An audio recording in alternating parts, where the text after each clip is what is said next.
This is the Behind Closed Doors podcast, a podcast that talks about real-life issues as seen through the lens of a millennial.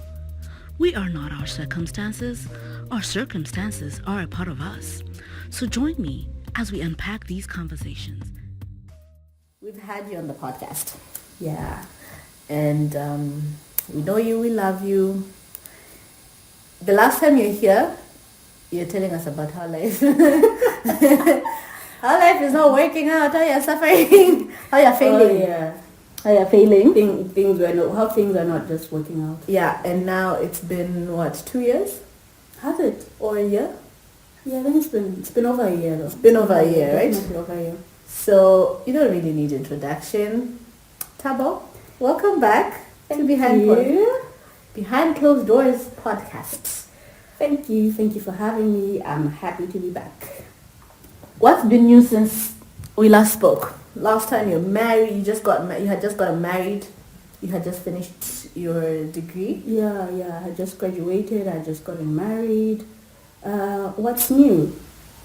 Well, I went back to school. I'm still in school, actually, my postgrad, and I have a baby now. Oh, congratulations. Thank you. I have a little baby girl. So did you finally find the job? Unfortunately, not yet. Yeah, I don't know if that's fortunate or unfortunate. It could be fortunate because it pushed me to get into school and to try other avenues of life and still try to figure myself out. So, yeah. I guess that's how life goes, huh? How's motherhood though? How's that treating you? It's lovely. It's new. It's new. It's different. But it's okay. Yeah. Yeah. Every day is a new day. It's okay. There's so much learning. So much. Oh. So very soon we're going to start seeing you posting the buds of joy, going to school. Yeah, I'll be that mother. That's good. So, I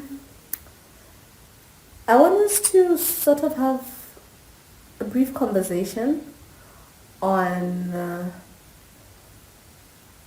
something I know that a lot of people shy away from and don't speak about it that much. And people that followed you after you came on the podcast, because you put out your social media and all that, I'm sure they have seen that you're an advocate now. Yeah. That was something that was new. I don't know why you didn't mention in the new things. Yeah. Because after that, shortly, you became an advocate. So let's talk about your advocacy. Okay. What do you want to know about my advocacy? Tell us about your advocacy. What are you advocating for? HIV. So we know HIV. We've heard of HIV. It's been around for a while. Yeah, we all know somebody who's had it. We know we've had it or we're living with it. So yeah, HIV has been a serious public health issue in Zambia, in sub-Saharan Africa, and the whole globe in general. I've been living with HIV for over 20 years, and I've met a lot of other people living with HIV. I've met people who struggle to accept their HIV status. I've met people who've struggled to take their medication. I've met people who've ended up losing their lives because they couldn't come around to the diagnosis of a positive HIV diagnosis. And I came to the realization that there's a lot of accurate knowledge that is lacking nowadays when it comes to issues surrounding HIV. So I'm basically trying to raise awareness, to humanize HIV, to put a face to HIV, so to say. Like to bring out a story, to share what I've been through and what many others might be going through, and see how we can, as a collective, work together to actually eradicate or end HIV. That's actually interesting. But I also just want to mention that I'm going to speak from a completely ignorant place. Okay. Because I want us to get as much as possible and also to educate each other in the process. Sure. So just speaking about living with HIV, I know you came out, I think, a year ago to be an advocate, right? And but correct me if I'm wrong, huh? And so a lot of people didn't know till we just from nowhere started seeing on social media tweets and all that, and You've gotten so much traction now. How was it when you first said, you know what, today I'm going to go public with this? So I've been raising HIV awareness for almost 6 or 7 years actually. The only difference is that I was not public about my story, but I was deliberate about raising awareness on HIV, on what it is, on the modes of transmission, on what people are going through, on how we can help the people who are living with HIV, and on how we can end HIV in our societies. I've been doing that with a few organizations within Zambia for, I think the past 6 years. But then I discovered that talking or raising awareness was just not enough sometimes. There was a certain gap that was there because you seem to be talking from theory, or you seem to be talking just like anybody else. So I decided it might not be a bad idea for me to actually let people know, to say what I am telling you about is a lived experience that I have been through, that many other people have been through. So I decided to say my story would obviously, it's a story I needed personally myself. At some point I struggled with accepting my status because I felt alone. HIV is a shunned topic. HIV has been taboo. It's been associated with promiscuity. It's been associated with witchcraft when you look back in the days there. So it's not something people would come out to. And I never had any young person to look up to. A lot of the people I would see living with HIV are very old people who are maybe on their deathbeds, or the pictures we would have circulating of people who are very skinny and about to die and are very old. I never had a young, beautiful, jovial person out there to say, oh, look, this is my life, I'm doing this, but then my life is going on, I'm happy, I'm healthy, I have family, I have a community. And I decided to be that person for somebody else. I decided it would be a bit selfish to keep my story to myself when somebody else can look up and say, oh, there's this girl in her 20s, there's this lady in her 20s, she's been living with HIV, she's able, it's not an easy journey obviously, it's not supposed to be an easy journey, but then she's been able to be resilient, she's been able to adhere to her treatment, she's able to have a family to, my daughter is HIV negative, I'm very deliberate about making sure it stays that way. I've been taking my drugs even before pregnancy to make sure my husband is HIV negative. So all those stories coming out to the public are bringing hope to people who might be going through that, are bringing hope to people who might not necessarily be living with HIV, but have a partner living with HIV and don't know how to navigate it, or they have family living with HIV and they don't know how to actually, how they fit into the life of the person living with HIV, or if it changes anything. I like that you mentioned that the only image of HIV you had way back when was someone on their deathbed.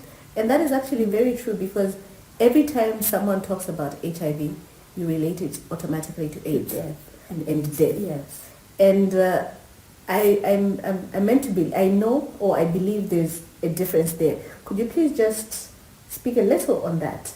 The difference that, HIV is not AIDS, and okay, so HIV is the last, AIDS is the last stage of HIV.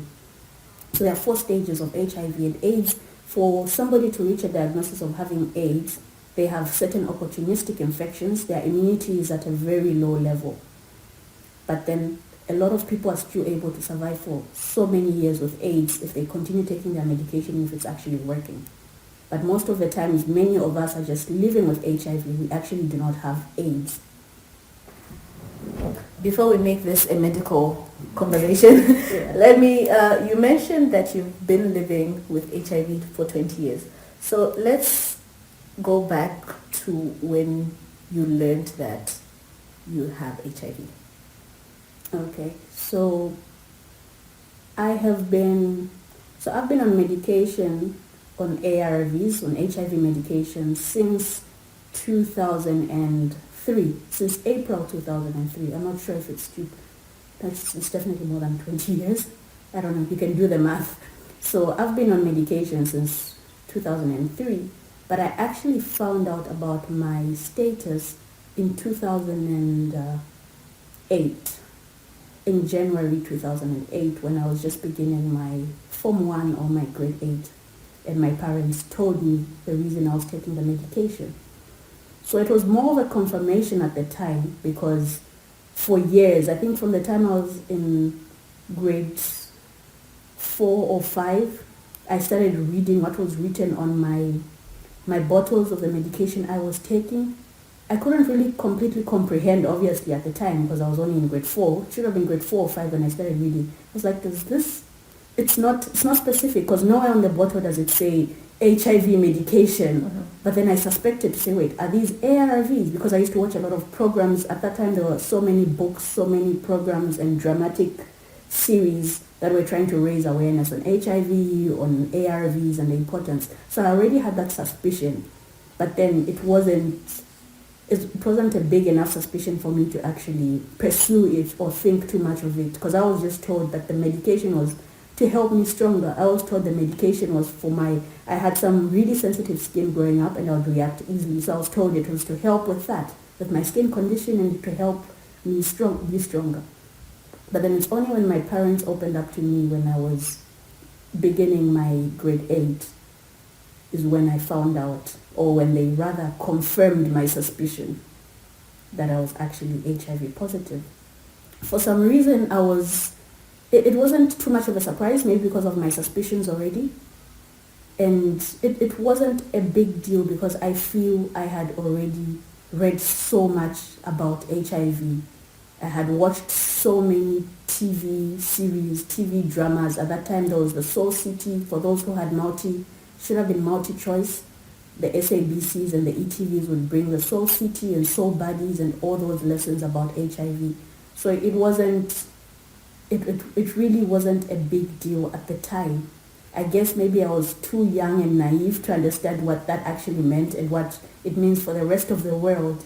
Just because I was okay with it, I assumed everybody else wouldn't make a big deal out of it, or they knew what I knew about HIV. Okay, so let's take us to the moment where the confirmation has been done. Mm-hmm. So, Tabo, actually, this medication is for HIV. Yeah. How are your emotions then? What are you thinking? How does the next few years look for you? Okay, so at the time, it was scary. I should have been just 12 years old. I should have been 12 going to 13. It was a very scary, like it's HIV, but then again, I've read and I have heard that people are able to live long lives with HIV and all that. So I wasn't really anticipating that I would live till 50. Well, I'm not 50 yet, but I didn't see myself living till 50. But all I knew is that I'm not dying today or tomorrow, because I have seen stories of women in dramas who've been having HIV and have lived 5-10 years because of their medication. So I knew to say I have some time. So I wasn't really panicky to say, I am dying. That was not what I thought of at the time. I was like, we're still good. I just didn't know for how long, and I never put thought to it. But I think it was after growing up and having to navigate so many things like relationships and realizing to say, when you're reaching adolescence and you're starting to be sexually active, you realize to say, that's an issue, because HIV is transmitted by having sex. That is the major mode of transmission.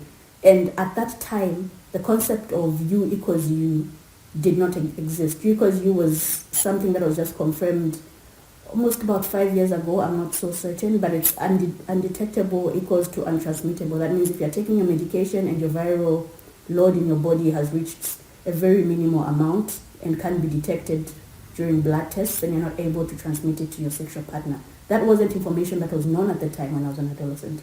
That's information I think I found out when I was already in university. I should have been maybe in my first or second year of university. That's when it was spread out and coming into the open. So there are all those things of, am I actually going to date? Am I actually going to have a partner? Do I need to be with a partner who's HIV positive? Am I going to have children? Those are the things that would run through my head at the time. Okay, so now when you first opened up to anyone, a friend, a partner, how was that? Who did you open up to first? Was it a friend? Was it a partner? How was that experience? Were you scared at the time? So, the first time I opened up to two of my very close friends in high school. That was when I was still in Maun. I opened up to two of my classmates. I can't really remember what triggered me to opening up, but I think there must have been a conversation about sex or HIV and I just blurted it out that I am actually HIV positive. They didn't believe me. They laughed it off, and I also kind of, laughed it off. But then I think one of them made a follow-up a few days later. And they're like, wait, were you actually serious about this? And I'm like, yes, I am actually on medication. And that is why sometimes I miss classes, because every now and then I would have to travel to get my medication, miss class for 2 or 3 days. So I explained that to her, and she was actually pretty cool about it. She obviously didn't have anything to say, but her reaction was very, it wasn't negative or positive. It was just, oh, okay, kind of like a good to know, but then nothing else. So it didn't make me feel any type of way. I didn't feel rejected. I didn't feel anxious. I didn't feel it didn't change the dynamics of my friendship with her. And I'm guessing she went to confirm with the other friend as well to say, oh yeah, it is actually true. But it changed nothing. They treated me the same way. So I was still a bit naive then, and I thought everybody else would also treat me the same way. But then that was an environment where, that was back in Botswana, whereby Botswana was almost the leading country with HIV infections in Africa at the time. So there was some serious awareness of raising of HIV, starting from schools, from primary school. You have guidance and counseling where almost every time you're meeting for guidance and counseling once a week, it's about life issues, and one of the issues that would always come up is about HIV. So people were a bit more aware than they were in Zambia from my observation when I moved back on HIV. So it's only here where it became an issue. It was kind of a switch where I would start, my HIV status is a story. It's something that people are whispering about. It's something that people are spread. It's a headline. It's something to talk about. And it's never a positive thing. It's a negative thing. You see the difference of how people treat you when they find out. Not because you've told them. Sometimes I'll be in boarding houses where somebody finds my drugs, maybe accidentally in the bag. They're trying to look for something maybe, or they've lost something because you're roommates, and then your bottle of medication is sticking out. The person finds it, and then before you know it, they've spread it to a few people, and it's a topic, and then you realize they're not treating you the same way. So that was lack of information, that was lack of knowledge. So those are the changes I could see from the different communities. What have been some of the downsides of living positive, especially in communities like you've mentioned that it was a headline? What would you say were some of the most difficult times that you've been through?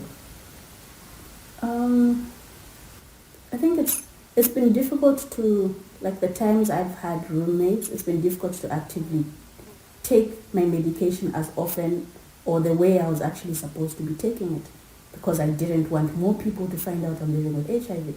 So there are periods where I'd actually skip taking my medication altogether, because you're hanging out with people and you have company throughout, and you can't find time to be alone or to reach into your bag and grab your bottle of medication and take it.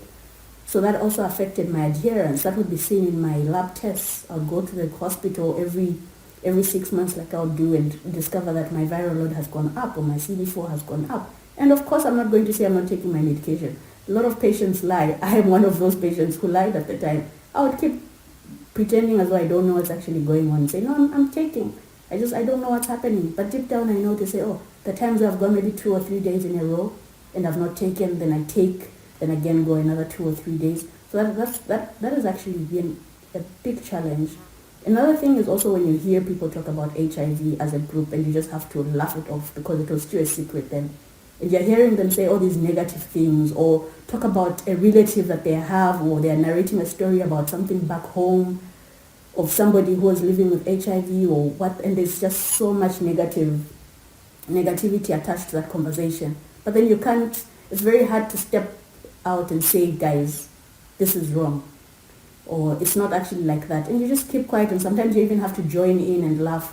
It's how self-stigma sometimes also begins. You're contributing to you're stigmatizing yourself indirectly as well.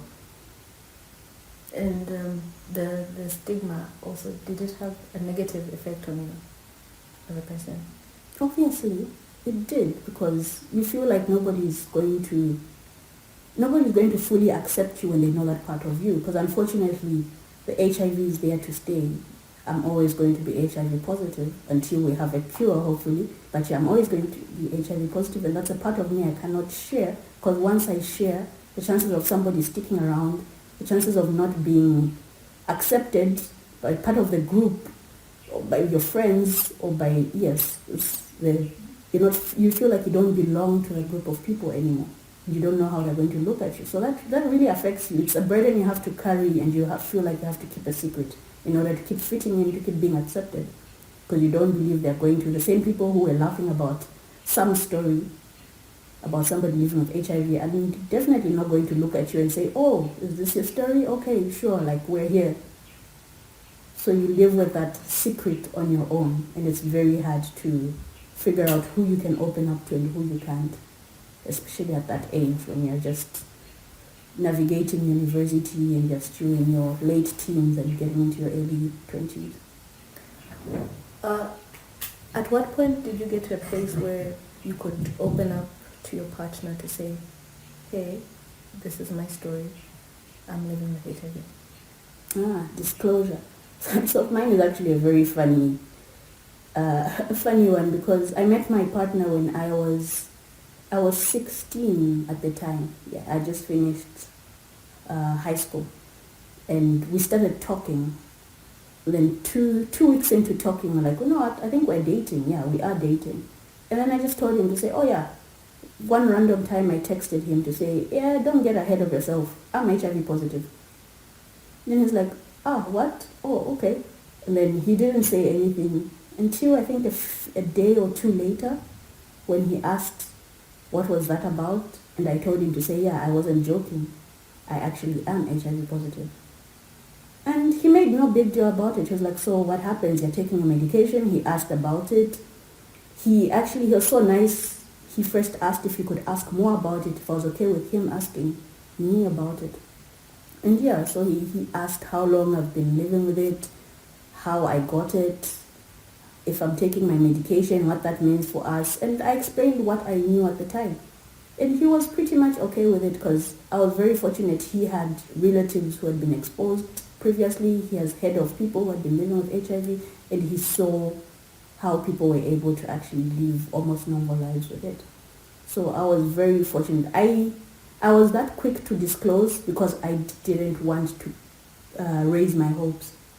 I needed to get rid of him, and that's the one easy way to always get rid of people. Like, oh, I'm HIV positive, and 2 or 3 weeks later into the conversation, the person ghosts you, and you're like, yeah, move on. Like, I think I actually got used to that at the time, just as a teenager, because I didn't want to be attached and then get the rejection later on. I think, yeah, it might have been maybe due to dealing with rejection previously, so you just want to get it over and done with as soon as possible.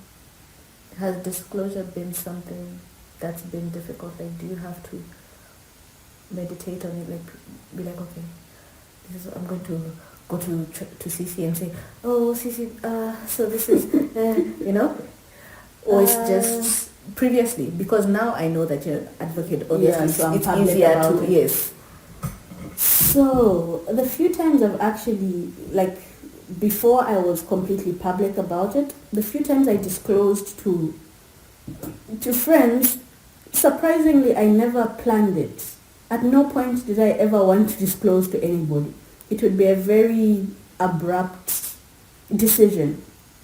It would be in the moment. There would always be something that just randomly drives me. I remember this time when I was chatting with a very close friend of mine, a male friend, back in university, before I was public about my status.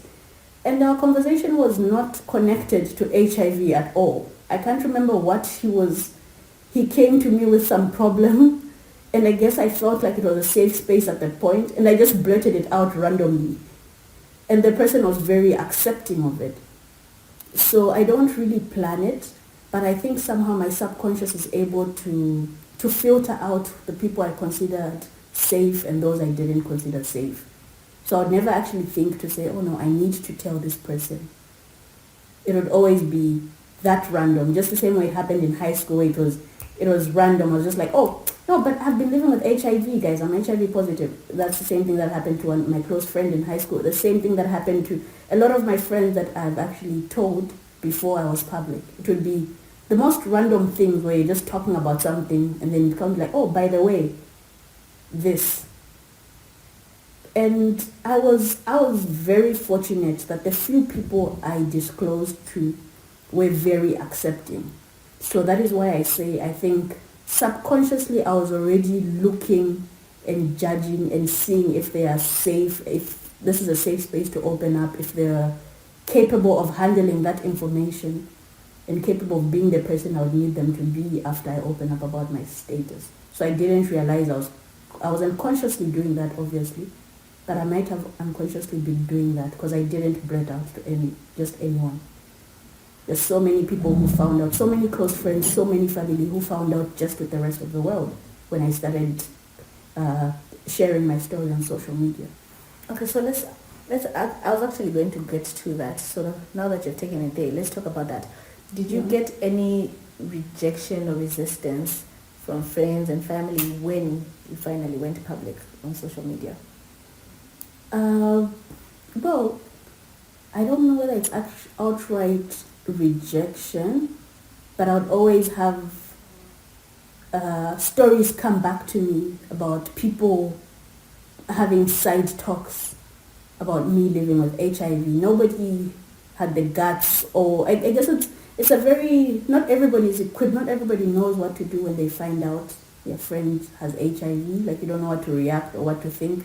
So I'd always hear like side stories, or rather gossip for lack of better, it's gossip of people talking about it and wondering what's up with that, or some saying, oh yeah, it makes sense, she looks this way, or she does, yeah.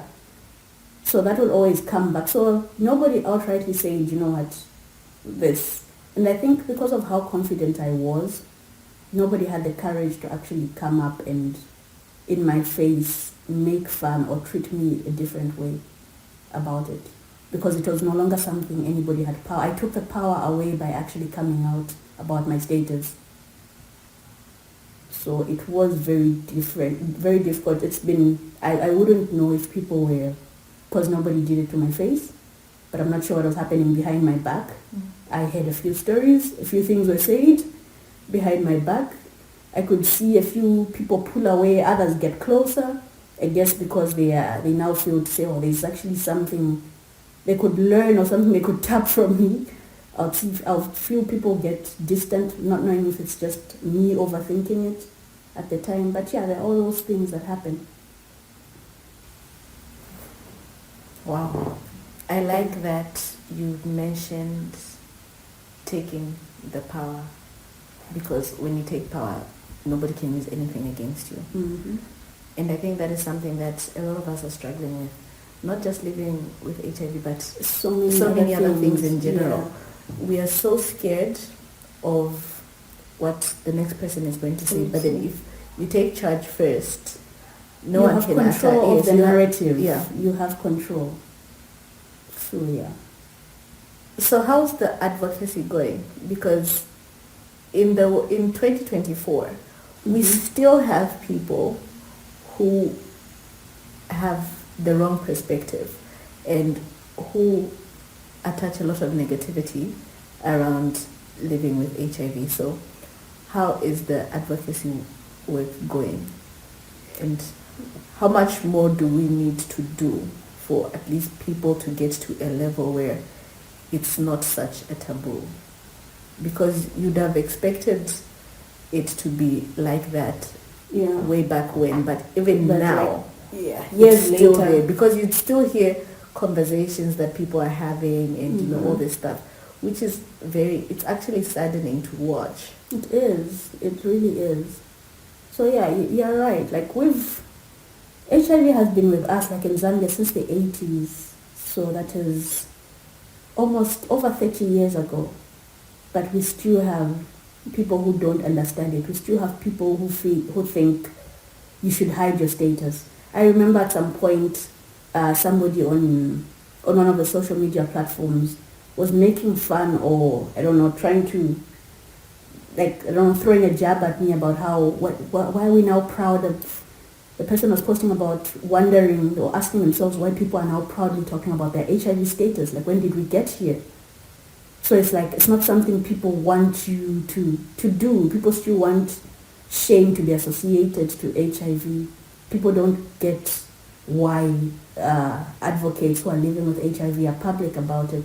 So there's still so much work to be done, as you have said. We have the global goal of ending AIDS in 2030, and that's 6 years from now.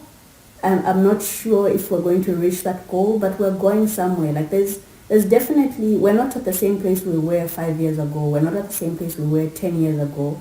But there's definitely more that needs to be done. People still need to understand what HIV is. People need to reach a level of knowing that people living with HIV can live a normal life, can be part of our community. Because once we do that, then it's easier to get everybody living with HIV to take their medication correctly. And once everybody living with HIV can take their medication correctly, nobody can transmit it. That has been scientifically proven. But the only way to do that is to stop the stigma, to stop the discrimination, to be there for the people who are actually supposed to take their medication. But that's hard if they can't take it because their family is going to judge them. That's hard if they can't take it because they are there still questioning themselves 2 or 3 years later after getting the diagnosis on why they are the unlucky one, on why me, they're failing to accept their status. So it's very hard to end AIDS like that. It's very hard to end AIDS when we still have people who think the only people living with HIV are people who did something wrong. Like, I really think, I'm one person who believes it shouldn't even matter how somebody got the HIV. It's what we do after the person has been diagnosed with HIV. Let them get on treatment. Let everybody get on treatment. Let's be supportive of people who need to be on treatment and ensure that they actually reach a level of being undetectable. That way they can go back and have their children and not transmit it to their babies, not transmit it to their partners. That's the only way of ending HIV, unfortunately. So to someone out there who is living with HIV, who just found out, who just got diagnosed, how will end is failing to accept? Because also I think acceptance plays a big role. I think for you already, you had suspicions, all you needed was confirmation. Mm-hmm. So acceptance, it's a process. Yes. Acceptance doesn't happen in a day, it doesn't happen in a week, it doesn't happen in a month. Best believe many of us who are actually public about it still have moments, you're going to have moments where you're just like, but why do I have the HIV though? Because not everybody has it. So you're still going to question yourself. Like with any negative thing that happens to you, you're always going to question yourself every now and then. Unfortunately, HIV is there to stay. So it's not like a phase that passes. So even after 10 years, every now and then you have the moments of, but why did this happen? But then it's what you do with those emotions, how you get over it and understand to say, yeah, this has happened. I don't understand it. I might never understand why it has happened. But what am I going to do about it now? There's something that you said that I'll circle back to, but in the spirit of, supporting each other, are there communities where people living with HIV come together and, strengthen each other, support each other and all that? Yeah, definitely. Like most of the public hospitals within Lusaka, for example, have youth-friendly spaces where young people living with HIV can go there. You're sharing in a similar situation. You have people to support you. You have people, like what adds to the negativity or the stigma is feeling like you are alone. And I can attest to that. Networking with people who are living with HIV in Zambia is what helped me greatly accept my status. I met a group of people who were just like me, and we formed the Phenomenal Youth Association, which is a network of young people living with HIV. It started by 2 or 3 people meeting and discovering, oh, they're both living with HIV.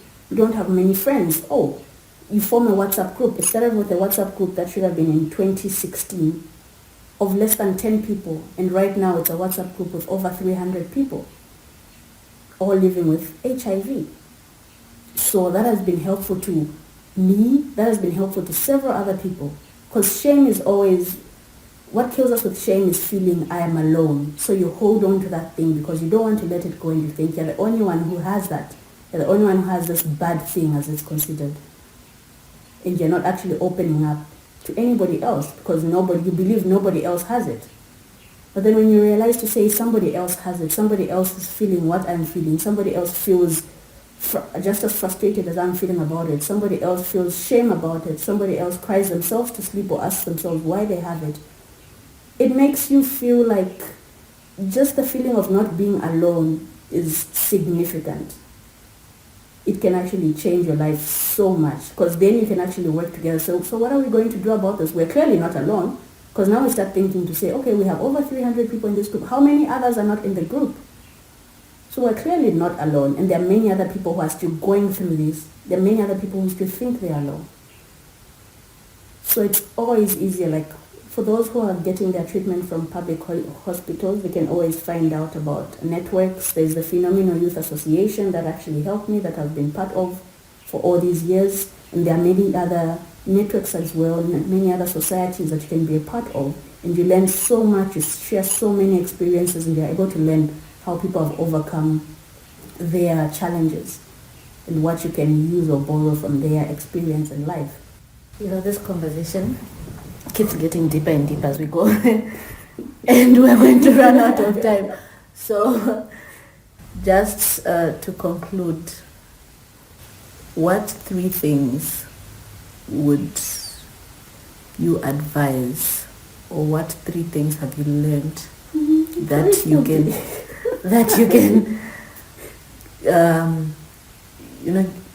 inspire someone out there, whoever is listening to the podcast from wherever they are, even just 2 things. Or one of the, because you are looking at me You like, put me on the spotlight. I'm like, are these things I'm supposed to be moving around within my head? So if anybody asks me this, what would you say to someone to inspire them today, to give them hope? I would just encourage everybody to try and own their story. Own your story, take charge of it. Be the one in charge of telling your story. Don't let other people tell your story. They're going to tell it wrongly. It's going to make you feel worse, and you might actually end up defining yourself by their version of their story, even if you know it's not true.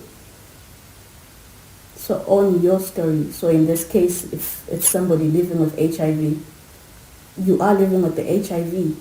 The HIV is in your body, but then that doesn't mean that your life and future has to stop. That doesn't mean you have to be on a standstill. Continue taking your medication, adhere to treatment, attain an undetectable viral load, and continue living a normal life just like me and many other people. You're powerful. Really.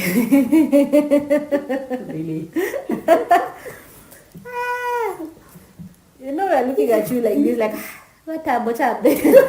But to me, you're a serious person out there in the streets. Really? So, if you're not infected, you're affected. Yeah. And we need to get to a place, honestly, where there shouldn't be stigma attached to shouldn't. living with HIV. And because this way, it's going to be very difficult to, adhere, as you mentioned. In that way, we keep transmitting and all that. But then if we get into the, like you mentioned, we're trying to get to the goal of 100, right? Yeah. By 2030. It's actually 95. Right now we're at 95.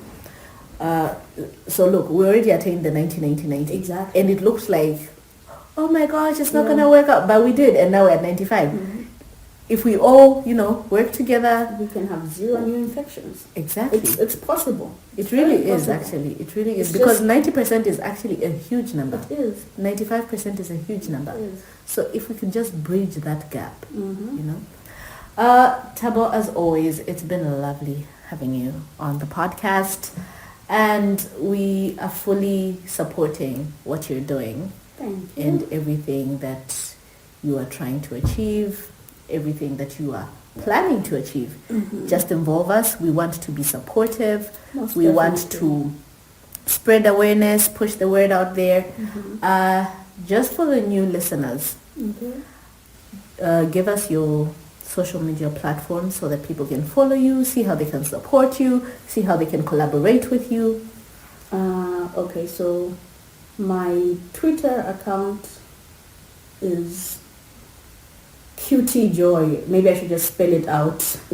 QTEE. What is it? Underscore? Underscore. And then Joy, Joy. And my LinkedIn is Tabo Lukato. I have a Facebook as well, not as active, but it's also Tabo Lukato. Okay, so that's it from us. Till next time, it's goodbye from behind closed doors. Thank you for joining me on Behind Closed Doors podcast. If you enjoyed the conversation, please share it with a friend. Like, subscribe, and most importantly, please leave us a review on any platform that you may be listening to us from. For now, goodbye, darling. Till next time.